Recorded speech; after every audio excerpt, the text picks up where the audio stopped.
اوس نوبت رسیږي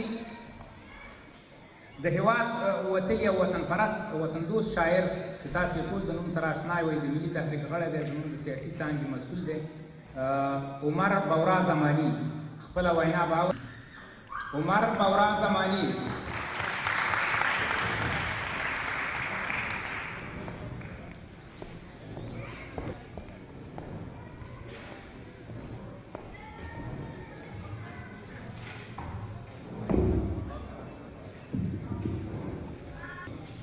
بسم الله الرحمن الرحیم د تلپاتې څښتن تعالی په سپېڅلي نامو ټولو مېلمنو ته چې د ډنمارک او د ګاونډي هېوادونو څخه راغلي یاست ښه راغلاست وایم او ستاسو څخه منندوی یم چې زموږ سره مو د خپلواکۍ په دې غونډه کې ګډون وکړو او زموږ دا غونډه مو لا پسې بریالۍ او درنه کړه ټولو هېوادوالو ته د افغانستان د سیاسي خپلواکۍ د بېرته اخیستلو مبارکي وایم خپلواکي یو لوی نعمت دی چې انسان د خپلې خوښې او فیصلو کول اختیار په خپله ولري د خپلواکۍ برعکس غلامي یا بلواکي ده چې د کار او فیصلو کول اختیار د بل په لاس کې وي همداسې یو هېواد هغه وخت خپلواک هېواد ویلی شو چې د کار او فیصلو او د ارادې برخلیک د هغه ولس په اختیار کې وي او دا اختیار هغه وخت یو ولس ترلاسه کولی شي چې د علم او پوهې کچې لوړې وي او پیاوړی اقتصاد ولري د خپلواکۍ ډېر ډولونه دي چې په ټولو خبرې کول د وخت له کموالي له کبله ممکن نه دي خو یو څو بېلګې چې زما د خبرو موضوع جوړوي هغه دا دي سیاسي خپلواکي اقتصادي خپلواکي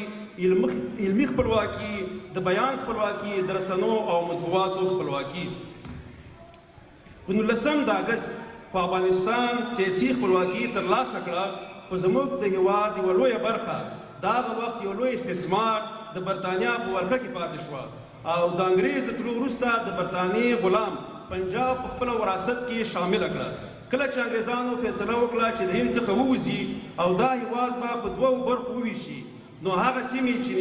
نیمه خپلواکي لري او د پولیټیکل ایجنټانو لخوا اداره کیږي د راجاګانو او نوابانو څخه به پوښتل کیږي چې د کوم هېواد سره یو ځای کېدل غواړي او خپلواک پاتې کېدل غواړي نو د قلات د خان د سوات د والي د دیر د خان او د چترال د مهتر سره مذاکرو کې دوی ته د فیصلو کول اختیار ورکړل شو چې د هند پاکستان یا افغانستان سره یو ځای کېږئ او یا خپلواکي غواړئ په دې ډله کې د قلات خان په دې عقیده و چې باید د افغانستان سره یو ځای شي د قبایلو سره هم جرګې وشوې او د هغو ته د هند پاکستان یا افغانستان سره د یو ځای کېدو د انتخاب حق ورکړل شو په افغانستان حکومت چوپ پاتې شو او له دې موقع څخه یې ګټه پورته نه کړه کله یو اړخه د پاکستان حکومت دومره قوي نه و لکه دا اوس بل دا چې قبایلو ټول تجارتي او اقتصادي ګټې د افغانستان سره تړلې وې او قبایلو ځان ته افغانان ویل او لکه دا اوس د پنجاب اصل رسوخ څخه آزاد وو او د پنجاب میډیا او د پنجاب نصاب په دوی په ذهنونو کې د غلامۍ ځالې نه وې جوړې کړې او لا پاکستانیان او پټانان شوي نه وو افغان پښتون ورته یو خو د پښتونخوا په ځینې سیمو کې چې پښتنو په اردو او انګلیسي ژبو کې تعلیم کوو د خپلو شخصي منافعو له کبله د پنجاب د غلامۍ زنځیرونه په غاړه کړي او ورته وفادار وو که د افغانستان حکومت په هغه وخت کې د جرأت څخه کار اخیستلی وې او خپله خاوره یې بېرته ترلاسه کړې وې نو اوس به افغانستان سمندر ته هم لاره درلودلې او اوس چې دا کوم سړک د چین څخه ګوادر ته ځي دا به هم د افغانستان د لارې و او زموږ اقتصاد به پیاوړی کېدو او د پښتونخوا ژبه به پښتو وي او زموږ ژبه به هم لکه د نورو هېوادونو په خپله سیمه کې خپلواکي درلودلې د یوې ژبې سره هم تعصب نه لرم خو د پښتو ژبې ته د پښتنو په سیمه خپلواکي غواړم کله چې د پښتو ژبې د محکومیت څخه د خلاصون یا د پرمختګ د لارو چارو او د خپلواکۍ خبرې کېږي نو پښتونخوا کې به ګلخانان او افغانستان کې به هغه پښتانه چې ځانونه نور قومونو ته ملي وښایي په مخالفت کې ودرېږي ګلخان وایي چې د پښتو ژبې څه حیثیت دی زما قومي ژبه د اردو ده چې ترې وپوښتې ستا قوم څه دی بیا غلی شي او وایي چې اردو اسلامي ژبه ده ولې پښتانه مسلمانان نه دي او پښتو ژبه ولې کفار وایي بیا خو پکار دا وه چې اردو انګلیسي او فارسي ژبو پر ځای عربي قومي او رسمي ژبه وي ګلخان بیا وایي تفریقي ښه څیز نه دی ولې په خپله ژبه خبرې کول تفریقه ده ګلخانه تفریقه خو په اسلام سپېڅلي دین کې مذهبونه او مسلکونه جوړول دي او بیا د همدې مسلکونو له اختلاف له کبله خپل منځي جګړې کېږي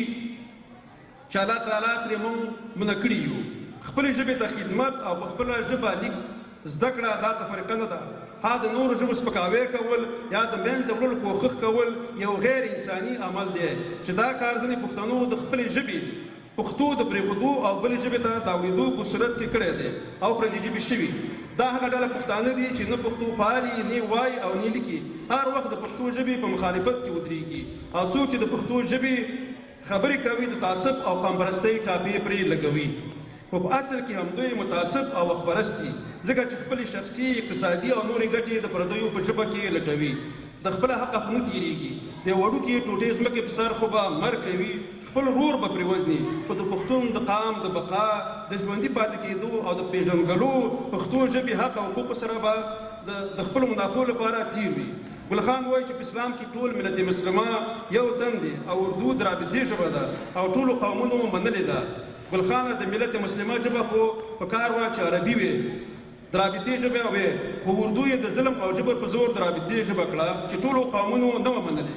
بنګالیانو په بنګال کې رسمي ژبه بنګالي غوښتله چې پاکستان ورسره ونه منله، له پاکستان څخه یې ازادي واخیستله او اوس هم سیمه کې د دفتر او زده کړو ژبه سیندي ده. خو یو ګل خان دی چې د خپلې مورنۍ ژبې په قدر نه پوهېږي. ګل خان په نړۍ کې خفادین ډېر دي، خو زه به د چنګیز او انګریزانو مثال درکړم. چنګیز هم یوه ستره امپراتوري جوړه کړه، خو چې کوم هېواد یې مستعمره کوو د هغه هېواد کلتور او ژبه یې خپلوله او خپله هېروله، نو هم خپله ورک شو او هم یې ژبه. پښتنو هم څو سوه کاله په هند حکومت وکړو، خو خپله ژبه یې حاکمه نه کړه، نو هم خپله ورک شو او هم یې ژبه ورکه شوه. دوهم انګریزان وو چې کوم هېواد یې هم نیوو په هغوی خپله ژبه او کلتور منلې، چې د انګریز د وتلو وروسته هم ژبه تر اوسه حاکمه ده او د هغو سیمو ژبې محکومې دي. چې د کوم قام ژبه محکومه وي هغه قام له فکري او ذهني اړخه محکوم وي او د وخت په تېرېدو خپله ژبه او پېژندګلو د لاسه ورکوي چې ورسره هغه قام ورک شي. یو قام محکوم وي خو چې ژبې حاکمه وي هغه قام بیا په اسانۍ سره خپله خپلواکي ترلاسه کولی شي. موږ فارسي ژبو او اردو ژبو ته نه وایو چې پښتو وایي او نه د حق ځان ته ورکوو چې په هغو خپله ژبه جبري کړو. خو هغه پښتانه وزیران چې د پښتنو په رایې او برخه قدرت ته رسیږي او بیا په پښتو ویلو ډارېږي او په اردو او فارسي ژبو کانفرانسونه ورکوي او د پښتو پر ځای اردو او فارسي ژبو ته اولویت ورکوي، په دغه توګه د پښتنو ژبې ضرورت او اهمیت له منځه وړي. هغه ځکه چې یوه ژبه د ضرورت او اقتصاد ژبه نه شي، هغه پرمختګ نه شي کولی. زموږ ژبه دا وخت د نړۍ د 65 میلیونو وګړو ژبه ده چې د وګړو د شمېر له مخې د نړۍ 20مه ژبه کیدی شي، په ملګرو ملتونو په مړو ژبو کې شمېرلې. هغه ځکه چې د پښتنو په سیمه پښتو ژبه خپلواکه او د ضرورت ژبه نه ده.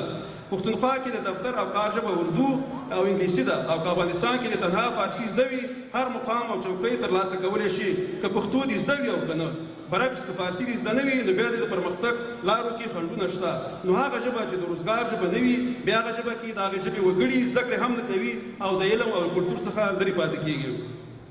د حل لارې چارې هر هغه وزیر او مشیر چې د پښتنو په رای او برخه قدرت ته رسېدلي وي او پښتو ویلو باندې ډارېږي، بل ځل رای نه ورکول او د هغې کار څارل. داسې پښتانه وکیلان باید ولسي جرګو ته ولیږو چې پښتو ژبې سره مینه ولري او د پښتو د ژبو د حقوقو څخه دفاع وکړي، نه داسې پښتانه چې د پښتو له حقوقو تیر وي. د ادبي ټولنو او سیمینارونو جوړول او ورسره مرستې کول او پښتون نوي نسل ته په پښتو ژبه کې زده کړې زمینه برابرول، یو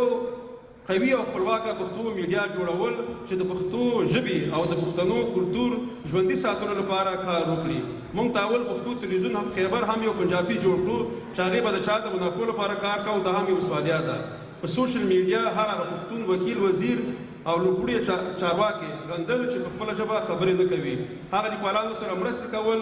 چې د کتاب د چاپ توان نه لري. د یو خپلواکه پیاوړي افغانستان او لوی افغانستان په هیله لر او بر یو افغان.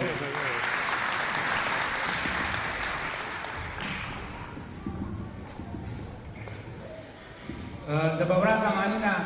نړۍ مننه کوم دا چې بورا زماني صاحب یو خپله پوه شخصیت